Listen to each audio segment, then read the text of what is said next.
Hello and welcome to the Tarot with Titania reading of the week for July 11th to the 18th, 2025. If you're new here, I'm so glad you've joined us. I invite you to close your eyes and let's set the tone for this week's reading. Taking 3 nice deep breaths, please.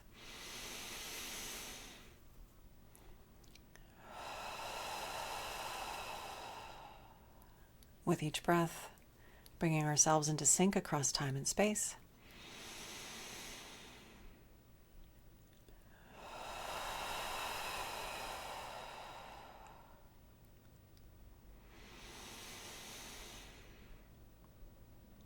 And with last exhale, I invite you to imagine a tree root coming down out of the base of your spine, going down deep into Mother Earth, grounding you here and now in this present moment. Knowing that this true root is not only anchoring you and grounding you and allowing you to be fully here now, but it is also a conduit through which anything that no longer serves can easily pass down into Mother Earth and become compost for your new good growth. Creator, this is your daughter Titania, and I'm here with all of your children now and in the future, co-creating this reading of the week for July 11th to the 18th, 2025. My intention is to be a clear channel for the information we most need to receive right now, and to provide this in a manner that we will easily and effortlessly hear, understand, and integrate for our personal and collective highest and greatest good. I call upon my higher self and the higher selves of all those listening, as well as an overlighting angel of communication, to be present and facilitate this exchange, ensuring that it happens in the highest and best way possible, and that we cover all that is in our personal and our collective mind at this time in the window that we have together here today. Now I'd like to invite the 4 archangels to come and hold the 4 directions around us, creating a sacred container of clarity, of wisdom, of healing, of discernment, and of empowerment. Whatever is uppermost in our hearts and mind may be held here in a good way and addressed in a way that is most helpful. I invite Raphael to hold the east, Michael to hold the south, Gabriel to hold the west, and Uriel to hold the north. Thank you for creating this circle of light across time and space so that we are all safe and included and held in its beautiful grasp. I set the tone for ease, for clarity, for wisdom, for healing, for transformation, for insight, for peace, for whatever is uppermost for ourselves and for the rest of the planet at this time, in service to our highest and greatest good. Anything that doesn't match these frequencies and intentions is welcome to go now. All right, let's get to the reading, shall we?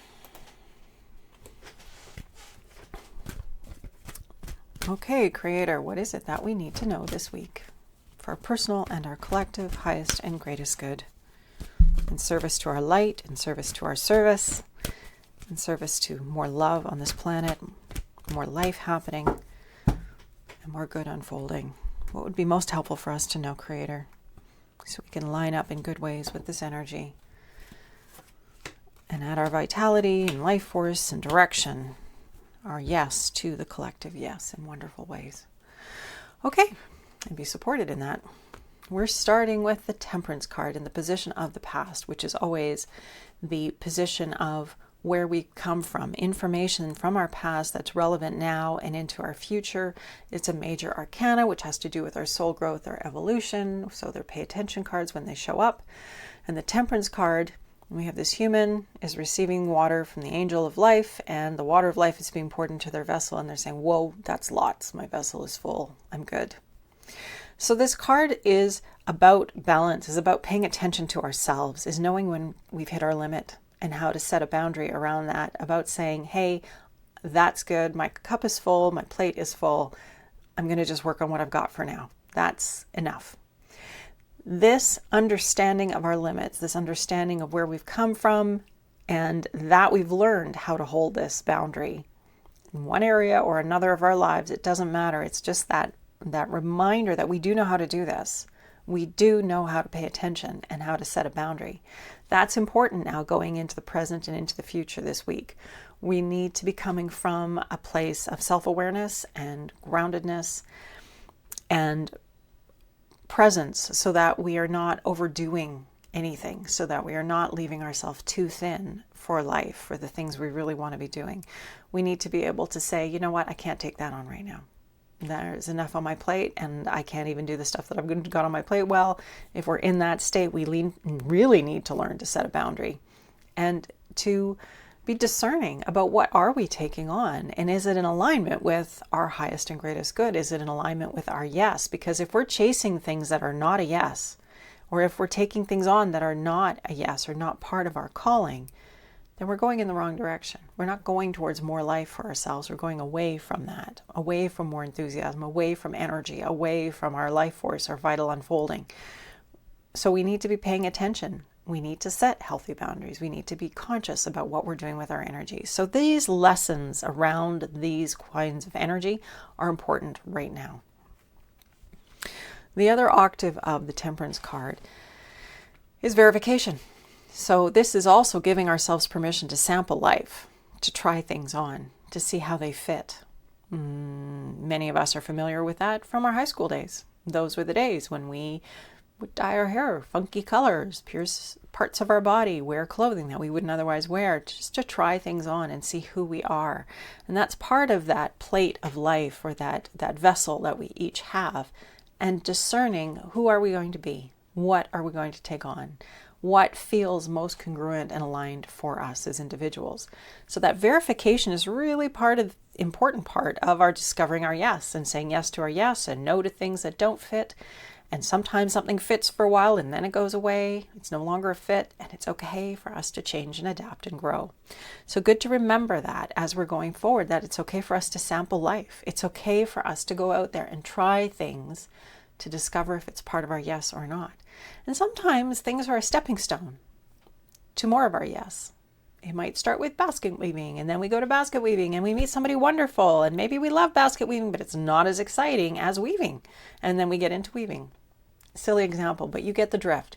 When we move in the direction of our yes, when we go towards the things, we give ourselves permission to try things on, we discover who we are, why we're here, what we're all about, what brings us to more life, and more life can unfold from that place. The present card, the death card. We know from Hollywood that that's supposed to be scary, but it's not necessarily the end of physical life. It can represent that, but more often than not, what it represents is a deep ending, things being finished, finale. So from all endings come new life, as we see with the cocoons down here, which symbolize that new life. So in our present, there are things that are ending. There are things that we are saying goodbye to, and that we are closing the door on. But it's really, really important, wherever you are on this spectrum of letting things go out of your life, is to remember that when one thing ends, another thing begins. When we close a door, window, or another door opens, there's always more life happening. We never get it done. In our human form, we're here for a limited time, sure, but this desire force that motivates us and inspires us continues. Our vital life force, although it will end perhaps as Titania, it will go on and become part of more life at a later date. So my desires and my wantings will continue to inform the center of expression that I am for the universal will. And that will continue through, despite maybe my physical ending here, that vital life force will continue. That desire force will continue. That life calling to more life will continue in some other form or fashion. There is never really an absolute ending. It's always a new beginning. And yet we drop things that no longer serve us. We let them go. We say goodbye to them. And a really important part of saying goodbye is appreciating. Is that gratitude? Is that love? Is that appreciation for where it brought us to, what it brought our lives, and then letting it go with acknowledgement, with love, with awareness. Because by doing so, we become just more conscious in our lives, and we become more present, and life becomes richer and fuller when we live from a place of appreciation and gratitude. And life is always, always desirous to provide us with more to be grateful and appreciative of. So when we operate in that frequency, when we have an attitude of gratitude, life is always prepared to meet us there and bring us more to be grateful for. So it's a very helpful, resilient state to foster in our experience. So in this present, as we say goodbye to things, as we let go of the old, it's important to breathe, come home to ourselves, be present and acknowledge what is leaving, and turn towards the future, turn towards the next unfolding, turn towards the door that is opening as that door closes behind us, with love and consciousness and deliberation, being deeply present, acknowledging what was and the gifts that it brought us and the contrast that it brought us, because that contrast is making us more who we need to be, helping us to discern our direction, and then moving forward into more life. Just as the caterpillar crawled around on the leaves and munched on leaves and had a slow kind of life process, and then goes into the cocoon and then emerges metamorphically as a butterfly. Massive transformation. Then they flit and fly in the sunshine from flower to flower and sip nectar. I mean, it's just inconceivable for the caterpillar to understand what it's becoming as it dissolves into liquid goo in the cocoon and then reemerges. And it's important for us to remember that too. We don't know what's going to happen. We don't know how it's going to unfold. We don't know how it's going to go. But there will be a transition to something greater, because that's that forward momentum of the life force, that desirous force expanding into the new. So this or something greater. So there we are in our present, this energy of deep endings, reminding us to be conscious and appreciative of those endings, of what that time meant for us, loving it, appreciating it, and discerning what the gifts in it are for us, so that we can foster a beautiful new beginning, a beautiful new future, whatever stage of life. In the near future, we have the card of frustration, seven of pentacles. And so we have this farmer who's been working on his field, and there is harvest, but it's not the harvest he was desirous of. And so there's this sense of frustration that things are just not as it would be nice for them to be. So this is in the near future, this moving towards, and then the pentacles, as we know, it's all those good things that make it amazing to be in a human body. And we might be feeling a little bit frustrated that things aren't where we want them to be. The world isn't a peaceful place yet. We're still abusing ourselves and the land and each other and the other life forms on this planet. We're not there yet. There's still a lot to clean up. And it can be frustrating and disheartening if we let it. It's important for us to realize that, Rome wasn't built in a day. We are in the process of transforming. We are in the process of changing. Things are ending that need to go. And with those endings come new beginnings. And we need to keep our eye on what we want to create rather than on what isn't happening. Of course, as we've talked about before, it's always helpful to look at the contrast and to discern what have we learned. Because when we look at the disappointment or the frustration, we say, okay, why am I feeling frustrated? What in this situation is frustrating me? Because from that awareness, we can then go, okay, I would prefer for my experience to go in this direction. I would prefer to feel this way. And when we know that, we can pivot and move in a more resourceful and resilient direction. The challenge is not to get stuck in looking at what isn't working and giving it our energy. We don't want to fall in the hole and be there for a while. I mean, we all do it. Let's admit it. That's a human thing. We fall in the hole. We complain. We focus on what isn't working and why we're not happy and satisfied and fulfilled and all of that good stuff. We make up lots of stories about it. It's a very normal human thing. But if we want to move powerfully forward, we really need to leverage the information that the contrast is bringing us and then pivot towards what we want. Use it as information to springboard us to new levels of experience and understanding and thriving. Because this is a temporary thing. The harvest will maybe be better next year. Maybe the field needed a fallow year. We don't know. All we can do is keep moving the ball up the field. Stay present to ourselves, stay conscious of our desires, be aware that we have limitations as a human being, and we need to use the capacity and bandwidth that we have to the best of our ability at this time in service to our yes, in service to becoming all that we are here to be. And in doing so, things are going to change. Doors are going to close. Things that we once thought were important are no longer important. We're moving in new directions. And we can do that with love and grace, with appreciation, from a mature, heartfelt place, rather than a sour grapes or resentful place. And that's important too. We don't want to get stuck in resentment. But it is important for us to realize, okay, things aren't what I want. So what do I want? And just start there. Start with, what would I prefer? What is this contrast teaching me? What do I know? And that can be a very small, simple thing. But building on those awarenesses, we become clearer and clearer and clearer and more effective than in our world, because we know what we want. And we line our energy up with that. And we start to turn towards our yes. And life starts to flow a little bit more easily. We meet our people. We find our resources.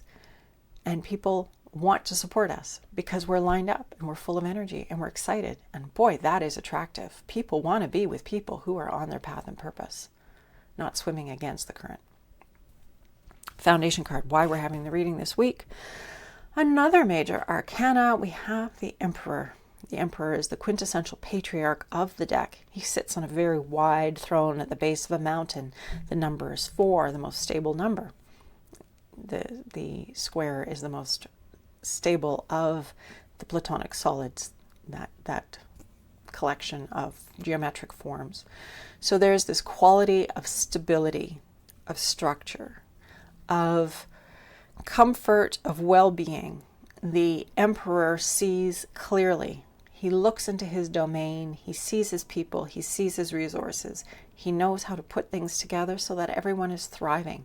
Everyone is prospering. Not just him, but the whole kingdom, the land as well as the people. Everything is being used harmoniously and well together for everyone's thriving. This is the foundation card this week. This energy of right stewardship, right management, the sacred masculine, which is in service to the unfolding of the feminine. The sacred masculine holds the container that allows the sacred feminine to burst into bloom. We all have the masculine and the feminine within us.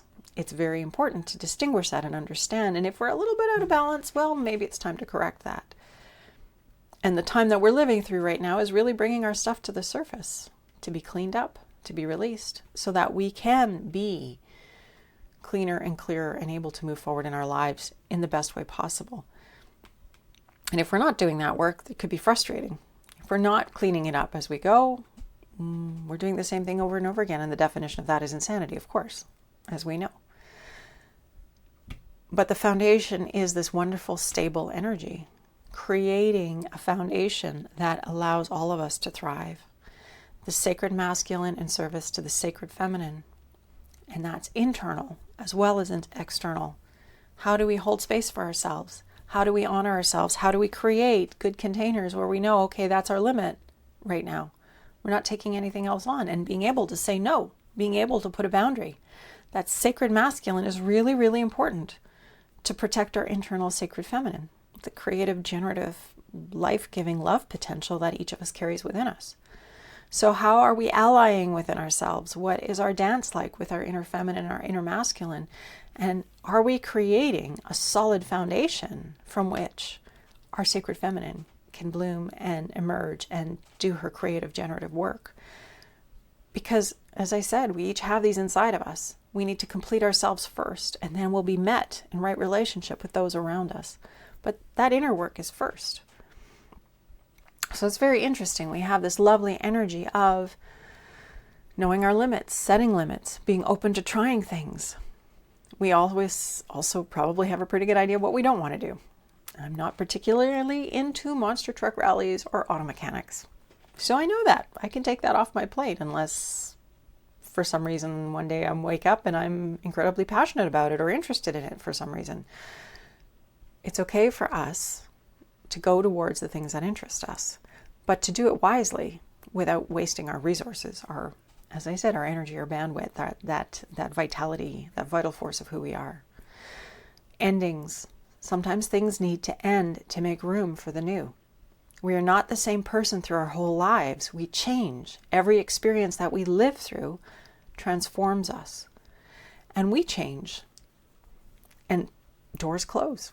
Relationships that were once very, very important to us cease to be important. Experiences that we were very attached to cease to call to us.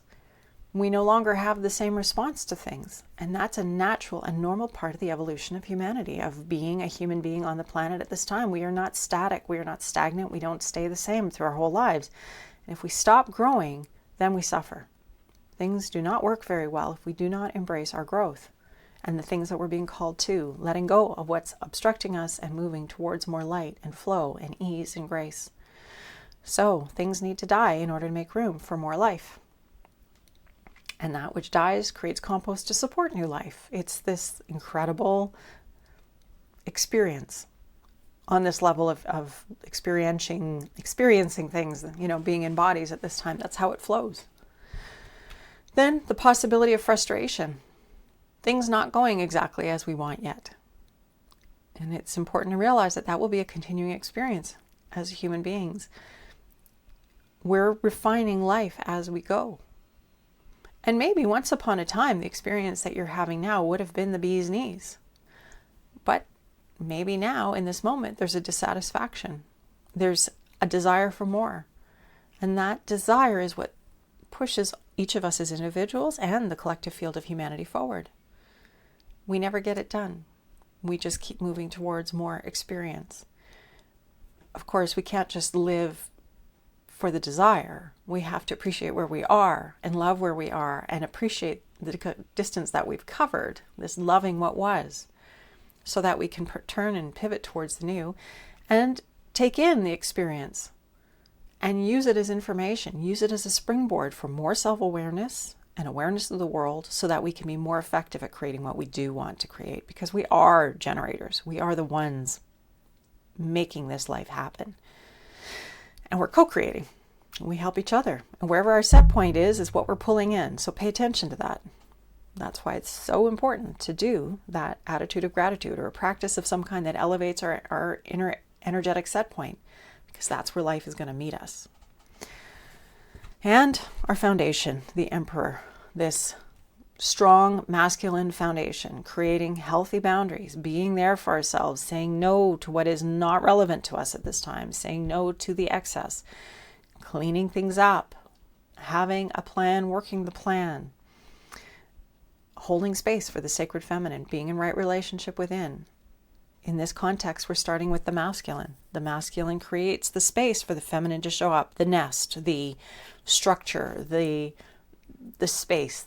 The sacred masculine is all about holding the space for the sacred feminine. And we need to learn to do this for ourselves, to be in right relationship within, to be allied with ourselves, to be the trustable, reliable person in our own experience. And when we have that, our experience with everyone else changes, because we're not looking for someone else to complete us. We hold all of that within already. And we can experience relationships in a completely different way. So that's our reading this week. Let's see what the card to grow on has to say. How we can bring this into our experience concretely, practically, usefully for our good. What is our card to grow on, Creator?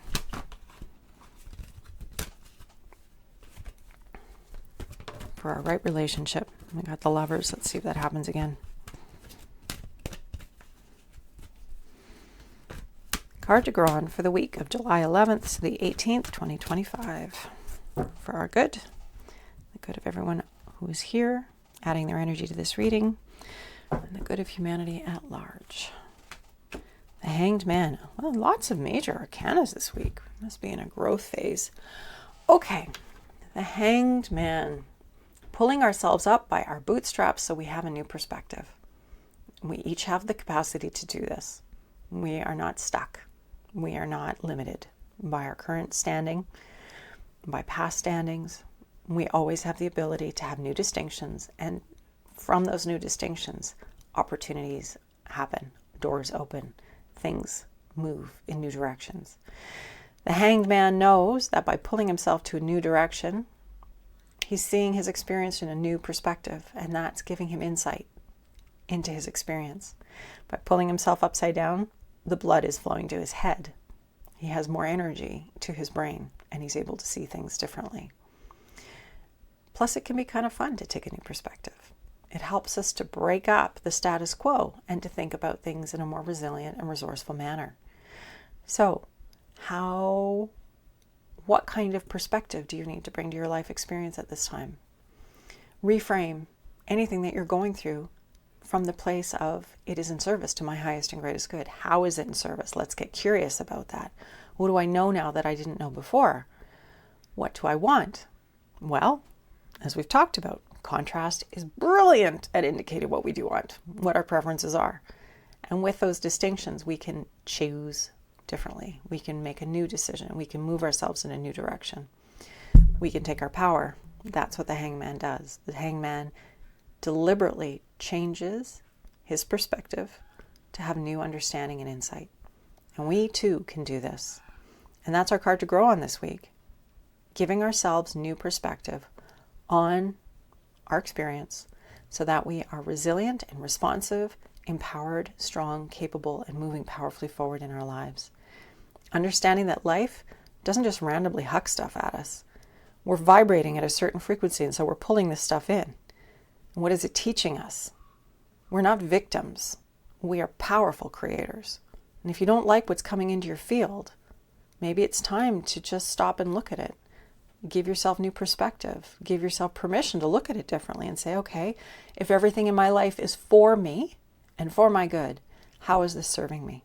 How is this providing me with insights and distinctions that will be of service to me and making my life the way I want it to be and having the experience that I want to have? So it's a strong one, but we're up for it. We can use this for our benefit to become the better humans that we came to be and to evolve in the way that we want to evolve. It's very good. Major arcana, lots of major arcana. When we get lots of major arcana in a reading, it indicates we're in a time of growth. And we know that. We know that this is a very intense year. It's been the culmination of many years. And humanity is going through a growth period. And there's a lot of weird and scary things if we want to give them our attention. But what is far more effective and helpful is to just be in your own life, be in your own experience. You can be aware of those things, but just take a lofty perspective on it all. Take that nice deep breath. Come back to the broader, wiser part of you and say, okay, that's happening out in the world. And it might be true, it might not be. But what do I know is true? Well, we tend to know what's true in our own experience. How am I feeling in this moment? What am I doing in this moment? Where do I need to go next? What are some things I need to be giving my attention to? How am I in right relationship with myself and with those nearest to me? The more we spend time in our present environment, our real life, so to speak, and less time on the digital world, the more we come home to ourselves and we can live the most effective life possible. This reality, this embodied state that we're in, is where our truth is. It's where the universe is sending us the messages for us to create from, the contrast that we need. It's all here. We have everything that we need to build the world that we want to build for ourselves and as a human collective. And so with that, I invite you to close your eyes. Let's take a nice deep breath into collectively. Coming back to that beautiful body, giving your mind permission to just rest and be part of the collective field of you, body, mind, heart, and spirit, unified and functioning as a whole. Not one more important than the other, but all equal, bringing their wisdom and grace together in service to our individual highest expression and our highest service as humans on the planet at this time. Creator, this is your daughter Titania, and I'm here with all of your children, and I want to thank you for this opportunity to once again do this reading of the week for this week of the 11th to the 18th July 2025. I want to thank all those who hold us in wonderful ways, the unique teams that we all have, our colleagues, our friends, our loved ones, who are not visible at this time, who are not incarnate at this time, who walk with us and cheer us on and hold us in beautiful ways. Help us to remember to call on the help that is always there for us, so that we can have the distinctions and the awarenesses and the insights and the facility to move through this life with a little bit more ease, a little more grace, a little bit more flow. And I want to thank our higher selves, those who are in our real world, who are challenging us and poking us and helping us to become more as we co-create on this physical level of humanity on this planet at this time. I'm grateful for all of us who are willing to take the change, who are willing to take the journey, willing to make the adaptations and the changes that need to happen to create more life, to create space for more life to flow through us out into the world. I just ask that we have the distinctions and the awarenesses we need to do this well, in service to our own lives and the lives of all those whose life we touch. Thank you to our higher selves, to the 4 archangels, to the Spirit of Heart's Home who holds me in my home. And thank you once again for being here, for adding your energy to mine, and for co-creating these readings. I hope they're of service to you. If you'd like your own reading, the information is below, my schedule where you can book in. And if you haven't already, please subscribe. And thank you very much. I'll look forward to seeing you next week. Much love and light. Take care for now.